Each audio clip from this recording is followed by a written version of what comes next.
everybody hear me okay? Yeah, okay. I'm really excited about this Britney Spears microphone, but I'll try not to sing for you. So yeah, like Jennifer said, I've been leading a yoga program, I guess you could say, for neurological conditions, and I've been doing this work specifically partnering with Parkinson's Society since 2012. So in that time, at the beginning, it's very much similar to where the cannabis research was. When I first started this, there wasn't much information research. And now we have several studies that have been completed in high-level meta-analysis, randomized controlled trials to support the use of yoga as an adjunctive therapy for those with Parkinson's disease. So I've talked in the past a lot more regarding the physical benefits to posture and to strengthening and balance. And now I'm really excited to speak more to what the literature is saying about anxiety, pain management, and stress. Because as you know, some medications are helpful, but the things that we can do within our own body, within our own being, oftentimes creates the greatest effect and helps the medication do a better job. So that's what I'll be speaking on today. And this is just a picture I wanted to show. Maybe you can't see. Actually, does everybody have a handout? Yeah, okay, good. I had them around. So if you don't have, there might be some on the other tables. But what I wanted to show is this picture, just show you what this class is about and what hopefully classes in your area can be. A home practice is obviously great, but it's hard to get the same benefits necessarily with feedback on posture. If what you feel like is normal is here, it's helpful to have that healing touch, and also it helps to have somebody guide you through some of the breath work, which I'll get into later. But in the class, it's pretty small. You might be able to notice somebody in the red shirt in the corner. She's a bit of my Parkinson's yoga celebrity friend. She's also over there. But what is physiotherapy and yoga? So physiotherapy is an approach to rehabilitation that combines evidence-informed physical therapy and yoga therapy, resulting in a holistic or biopsychosocial approach. So what that means is, instead of just focusing on one part of your symptom or one part of your being, yoga is a system that integrates the whole thing. So as you know, when you're diagnosed, it doesn't just affect your physical body. You have a lot of emotions that go with that, stress. It affects your family. It affects how you integrate into society. Your friends might change. So it's quite significant. And so an approach that also encompasses all of those things is also really more effective. So mind body movement therapies, more and more, well, you can see what Jennifer said, neurologists are now recommending it. That's when you know it must be really important. But it's true, these mind body movement therapies, so yoga, Tai Chi, basically is integrating this mindfulness with movement. So instead of just being a hamster on the treadmill, watching TV and doing your exercise, it's connecting more your neurological system to your movements. And that's where you can get more results in neuroplasticity. But what the research is saying most importantly is that it improves the individual's well-being. And that's really the difference we've seen in research from yoga versus exercise programming alone, is this improvement in quality of life, depression, anxiety, and that sense of well-being. And that's what I'll spend most of my time talking on here. But possible mechanisms of this effect might be the way that it affects that dopamine channel. So dopamine doesn't just help with the physical movement, it's also that feeling of release of happiness that's released. So it's no wonder that Parkinson's affects mood as well. So if we just focus on the physical symptoms, we're really leaving you short. So this is, you have this slide. I'm not going to go too much into detail about the research aspects, but I just wanted to highlight that the psychosocial well-being is something that's been highlighted on and on and on in these studies. And then, especially exercising in a group is what people are most recommending for that improvement in quality of life. And the reason why it's also important to have, not that we always want to be separated, but if there's anxiety or social anxiety about going to a place where you're the only one, might be the only one with a disability or with, you know, the shakes or the tremors. If you're going to a place where you know it's safe, that also can bring down the stress. And if you're going to a place where it's like-minded people, it also might help you get there on days where you're feeling a little less motivated. So there's layers upon layers of the benefits of that. And yeah, more than just the physical practice itself. So I was part of a research study where we looked at the effects of yoga and these measures here. And we did a meta-analysis. And you can see the first two, balance, fatigue, and then the last three, quality of life, depression, and pain, all improved with yoga more than with an exercise intervention alone. And there's no doubt if you just, yeah, we'll get into the specifics of that. But the main thing to note is any little bit you do is enough. So some days you might just feel like motivated enough to do a few movements in your chair, or maybe a few deep breaths. Any little bit you do is better than nothing at all. And it's just showing up every day and meeting yourself where you're at on that day and doing what you can.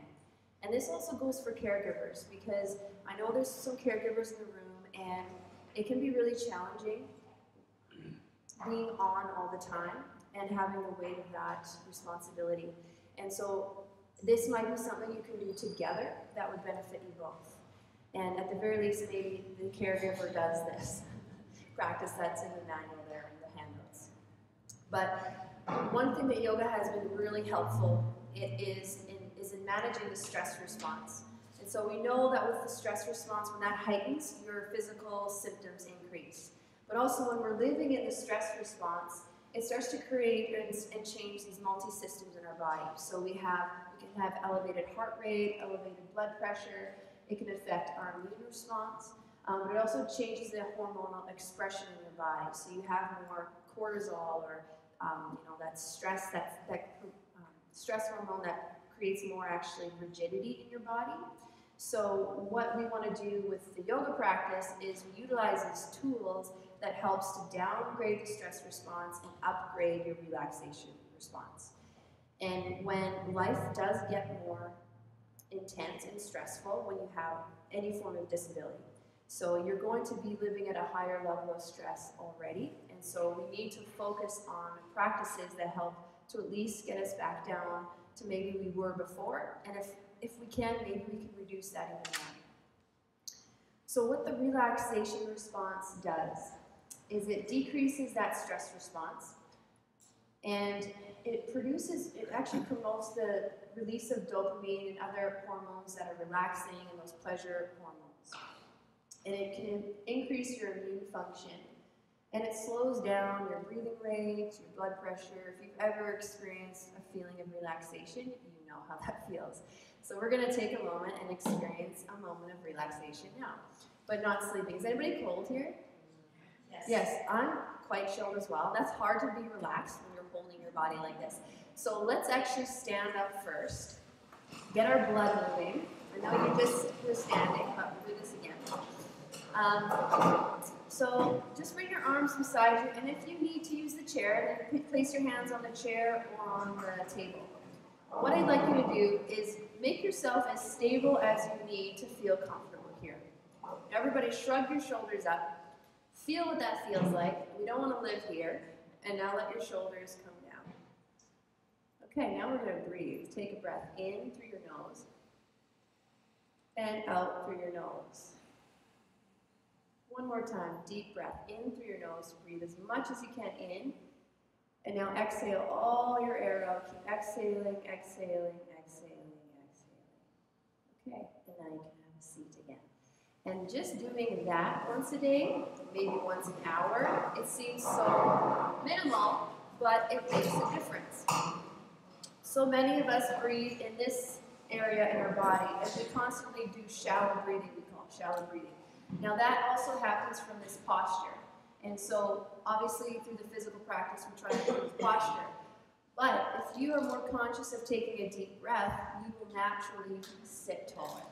And what that deep breath does is it stimulates the relaxation response.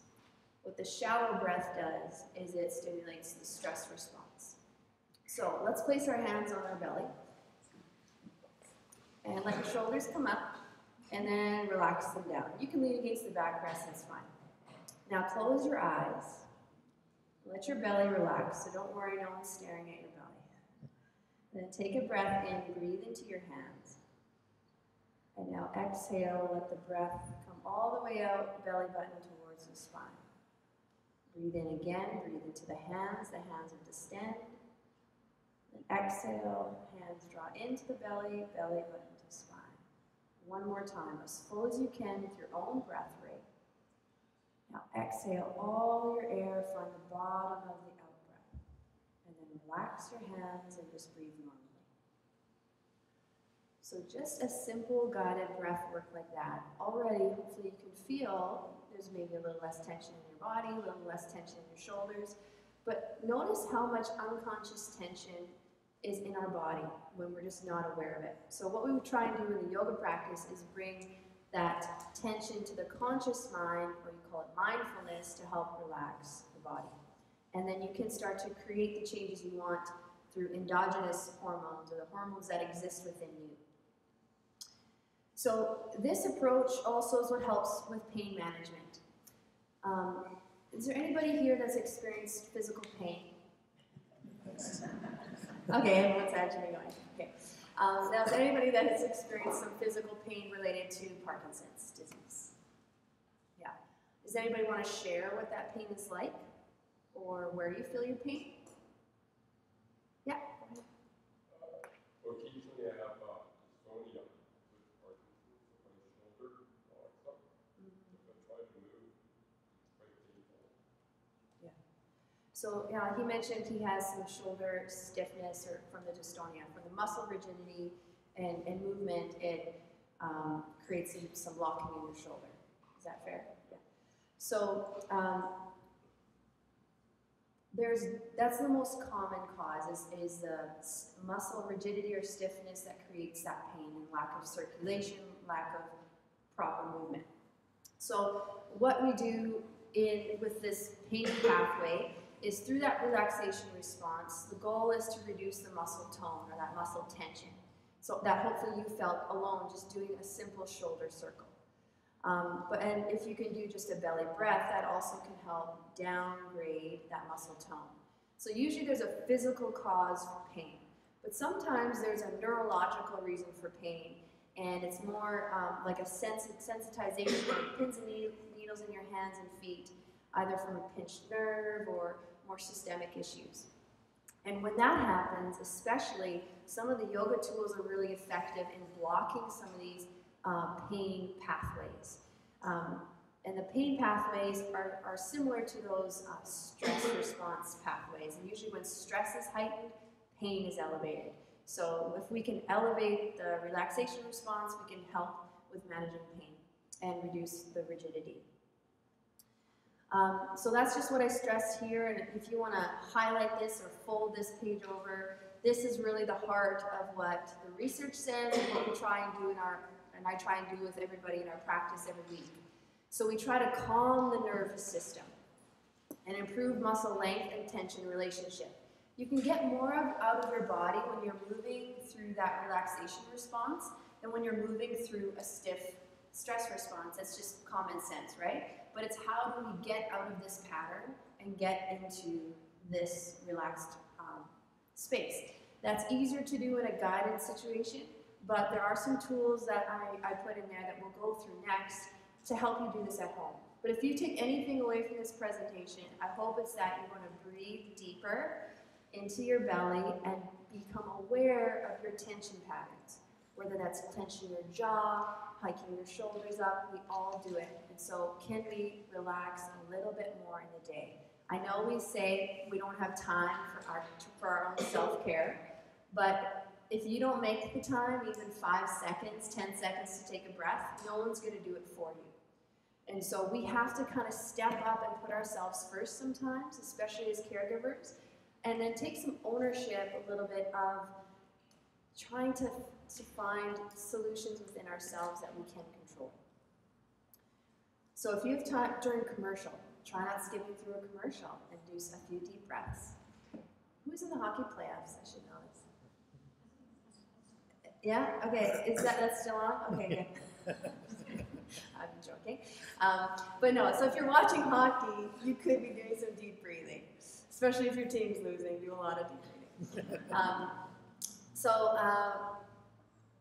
Oh yes, okay. So the other thing is we want to reduce through some of the yoga practice and through this mindfulness some of the reasons that cause pain, like reducing falls and the risk of falls and injuries.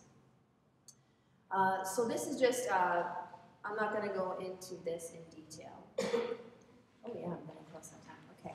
So breath is the link between mind and body. Hopefully the breath you've realized is very important. So we did this already, this breathing exercise.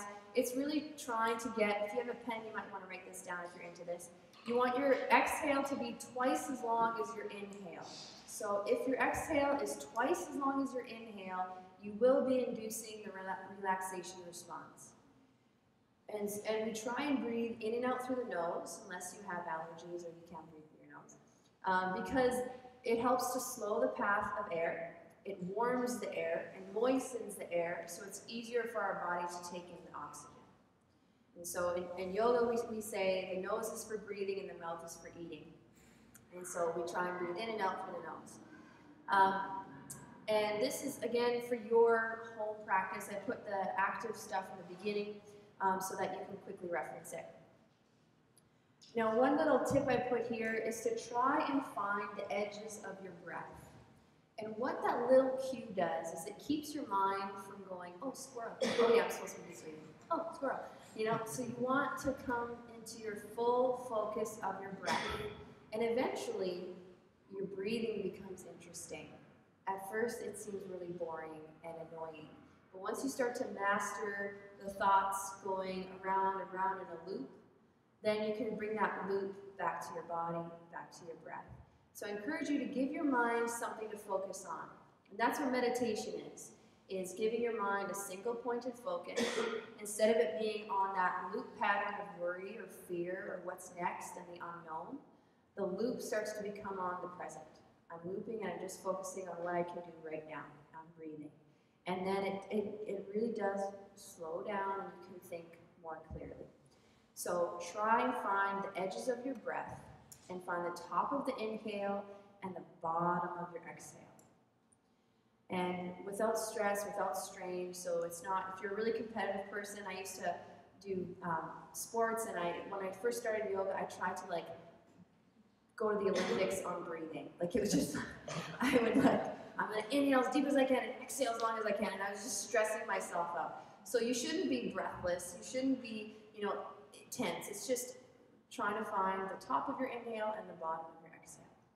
So if we could try that here, sitting nice and tall, let your hands relax wherever it feels right for you on your thighs or on your sides. Everybody will have a different breathing rate. So I'm just going to guide you a little bit, but you can, again, adjust if you need. But let's exhale all your air and find the bottom of that exhale. And then inhale all the way up. Find the top of the inhale without stress. And then exhale all your air out. Keep going all the way to the end. And inhale. Now feel the ribs widen on the in-breath. And then exhale all your air out. And finish with that really long exhale. Find the bottom of your out-breath. And then breathe naturally. So imagine if you did that once every hour. You maybe would look like you've been taking cannabis, but you weren't. So, yes. I said I wouldn't do cannabis jokes, but I just did one. Okay, so pain management. Our body adapts to the conditions it's put under. So if you're in one position, most of the time, your body will adapt to that position, for good or for bad, whether it's muscles tightening or shortening, or if you're doing lots of chest opening, lots of stretching, your body will adapt to that. Same thing with the nervous system. If you're in a pattern and a loop of a thought pattern is creating stress in your body will get used to that chronic state of stress. But the amazing thing is you can switch it. You could switch it today, in this moment, every moment, you could switch that and downgrade that stress response and your body will adjust to that. And so you can create the new normal. There'll be a ceiling on what that potential would be for all of us, whether we have a disease or not. But doing your best and showing up every day as much as you can. It doesn't have to be the maximum to fatigue, but maybe today I'm going to take 3 deep breaths in the morning, 3 deep breaths in the afternoon. Or today I'm going to stretch my arms out wide. It's just bringing it to your conscious mind. And so one thing I put here as a tip is try to do 1 new exercise a day or add 1 repetition to your day. So whether that's a physical exercise or maybe it's bringing in something positive into your life, taking out something that doesn't serve you, that's negative, but trying to bring some freshness into it. I won't go into this balance, but you can use this for your reference for home for a balance exercise. But we did a little bit as we went through this. Okay. Okay. But I put some sample yoga postures here. So we did the first one on the left, this deep breathing. It's nice to have your hands on your belly because it just reminds you to breathe there. So that's the main thing. It's a tactile reminder to breathe there. But we hold a lot of tension in our shoulders and our neck. So I'm going to show you a cat-cow exercise that's in that image there. So just back up your chair so you have room to lean forward. I don't want anybody to bump their noses. So just place your hands on your knees or your thighs. And what this looks like is as you inhale, you're going to dive forward. Don't move the microphone. Lift your chest. And as you exhale, you'll round your spine. Okay, we'll do this a few times. So inhale, dive forward, lift your chest. And exhale, round your spine. One more time. Inhale, dive forward, lift your chest. Yes, and then exhale, round your spine. And then inhale to neutral. Do you see how good movement feels? Especially when you've been sitting for a while. Okay, so that's one easy one you could do. The other one is these arm raises and rotations. So I'm focusing on trunk movements to help with the respiration. So try not to hit your partner or your friend in the face, but we'll inhale to raise your arms up to the sides. Yeah, and exhale, stretch your hands down. Good. Now inhale, lift your head up. Exhale, stretch your hands down. Okay, now we'll inhale, raise your arms up. Stretch up, interlace your fingers, and see if you can lift the hands, and on your out breath, release your hands down. Good, we'll do that one more time. Inhale, raise your arms up. Interlace your fingers, stretch the palms, reach up. And exhale, release the hands down. So that's, again, another great one you could do. It's not rocket science, it's just the hard part is doing it, right? So these are some more advanced ones if you're able to get on and off the floor. But I'll do it more of a one-on-one setting. And this one you could do in bed. It's just before bed if you find you wake up in the middle of the night or you're having some stress or anxiety, lay on your back, support your head, and breathe into the belly. And try to make your exhale twice as long as your inhale. The last one I want to do here is a great one in the chair. So you'll interlace your hands behind your head, bring your elbows forward, lean back against the backrest, and start to lean back, lifting the elbows back and stretching your mid-back against the chair. Now from there, take a breath in, stay there, take a breath out, go a little further, then inhale, come up to center, and then release your hands down. So that's a nice one to do whether you have Parkinson's or not, to help get out some of that tension in the mid-back. Especially caregivers are doing a lot of physical work too, so make sure you keep your body healthy. And so this is just a little bit of how to find me. I also have some stuff back there. But we do our chair yoga classes twice a week at One Yoga. It's wheelchair accessible. The Abilities Bus drops people off. And we do a class on Tuesdays at 11:30 and Thursdays at 1. In this class, what's unique to it is I designed it so we always have another teacher there to walk around and assist, either in hands-on positions to help you like open your chest, or just for safety for those that might want to challenge their balance a bit more, but we want to make sure you're safe. So I lead the class on Tuesday, and our support staff do it on Thursday. Okay, thank you very much.